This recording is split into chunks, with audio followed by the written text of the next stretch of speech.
Well, we got a lot of news developing today. The House voted to release the Epstein files. Donald Trump invited the Crown Prince of Saudi Arabia.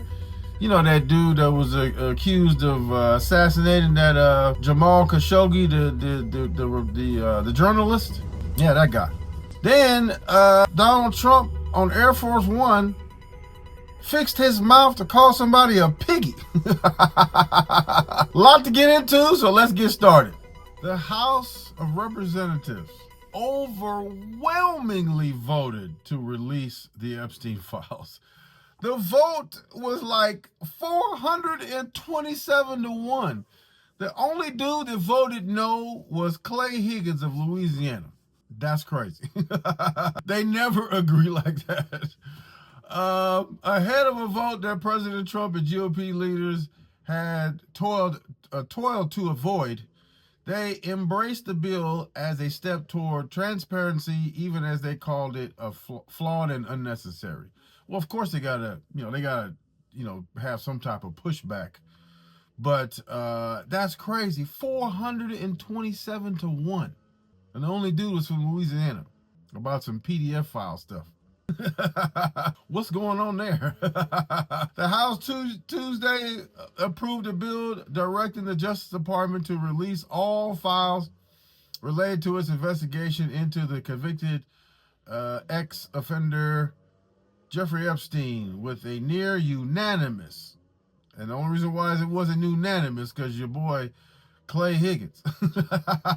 A stunning turn of events after Republicans had worked for months to avoid the vote. Absolutely. Guess why it was a stunning turn of events? Because they knew it was inevitable, and you better not be voting no in this vote. That's the only reason why Clay Higgins, your boy, was the only one.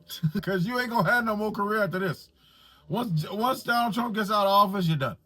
Then, if it wasn't Donald Trump, I would say it was strange, but since, we know who Donald Trump is and what he's about, he had the guy that the intelligence department said had everything to do with the assassination of a journalist named Jamal Khashoggi.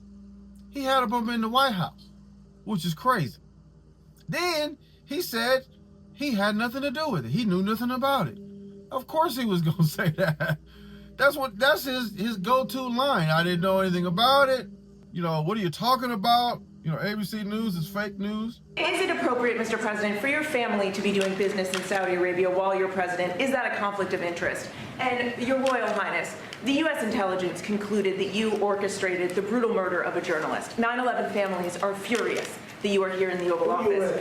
Why should Americans trust you? And the same to you, Mr. President. Now, who are you with? I'm with ABC News, sir. You're with who? ABC News, sir. Fake news. So his first reaction is to attack the reporter and her agency for mentioning our own intelligence community findings as to discredit their findings, solely to defend the Saudi Crown Prince. Couldn't possibly be any money involved, right? Y'all voted for this dude, I didn't. ABC fake news, one of the worst in the business. But I'll answer your question. I have nothing to do with the family business. I have left, and when I've devoted 100% of my energy. What my family does is fine. They do business all over. They've done very little with Saudi Arabia, actually. I'm sure they could do a lot. And anything they've done has been very good. That's what we've done. We've built a tremendous business for a long time. I've been very successful. I decided to leave that success behind and make America very successful. And I've made America more successful by far than it ever was, and that it ever could have been, no matter who was president. There would be nobody bringing in $21 trillion, that I can tell you right now. As far as this gentleman is concerned, he's done a phenomenal job. You're mentioning somebody that was extremely controversial. A lot of people didn't like that gentleman that you're talking about. Whether you like him or didn't like him, things happen. But he knew nothing about it, and we can leave it at that. You don't have to embarrass our guest by asking a question like that. And by the way, I don't see nothing wrong with the original question. Do you feel it's appropriate for your family to do business in Saudi Arabia while you're the president? That's not a legitimate question. And to scold the reporter because you say you're embarrassing my guest. And to wrap it all up, he gonna say he was controversial and some people didn't even like him. As if that mattered. But you know what? He said the same thing about John McCain. Then, I mean, I would say it's even crazier, but again, we're talking about Donald Trump.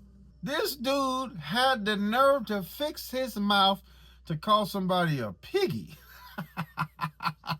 Have you looked in the mirror? A tense exchange that President Trump had with the press aboard Air Force One is now going viral. It stems from the words that he chose to try to get a female reporter to stop asking questions about the Epstein files. Here's the clip. Is there something incriminating in the files, sir? That reporter was Catherine Lucy from Bloomberg. She's not commented on the exchange, but she has drawn the president's ire before, saying that Trump has said, rather, that he doesn't know why Bloomberg employs her. Look, all jokes aside, this is embarrassing. This is embarrassing to America. This dude is parading a dude that our intelligence community found that he orchestrated the assassination of a journalist. The family is furious. I mean, I would be too. Then you defend him and say, don't be embarrassing my guest. He had nothing to do with it. I mean, it's obvious. Anybody with any common sense, any objectivity can see what's going on here. She asked a question, do you think it's appropriate for your family to be doing business with Saudi Arabia? His family is doing business in Saudi Arabia. Now, his claim is, I don't have anything to do with it. Does anybody believe that?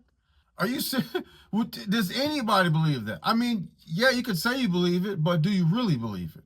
You really believe that he's going to allow his two sons to run anything by themselves?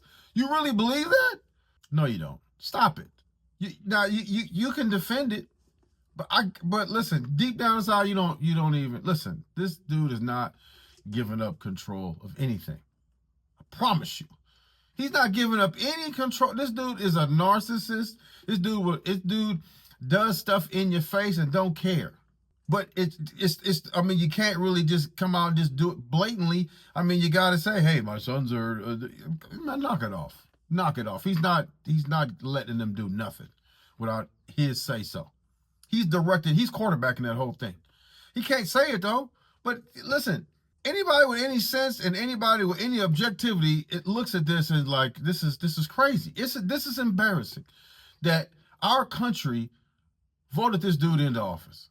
I mean, it's funny and it's not funny at the same time. I mean, you know, when I first started driving trucks, the first thing I noticed when I started dealing with more and more people from different places, my first thought was that 95% of this country is stupid. And I mean it. I mean it today. I mean, to vote this guy in and then to see how it's turned out and to like if you had any type of sense whatsoever, you could see this dude lying through his teeth the whole time he campaigned and you still voted for him. And then you complain about the stuff that's going on right now. You voted for it and then you complain. Listen, it's embarrassing, but I mean, there's nothing we can do about it. He's in there and y'all put him in there. I didn't do it. So with that, click this video on the screen about how Marjorie Taylor Greene got the Pizzagate going and she's blaming Trump for the bomb threats and all kind of stuff. So click that on there and go watch that. In the meantime, take care. Until next time.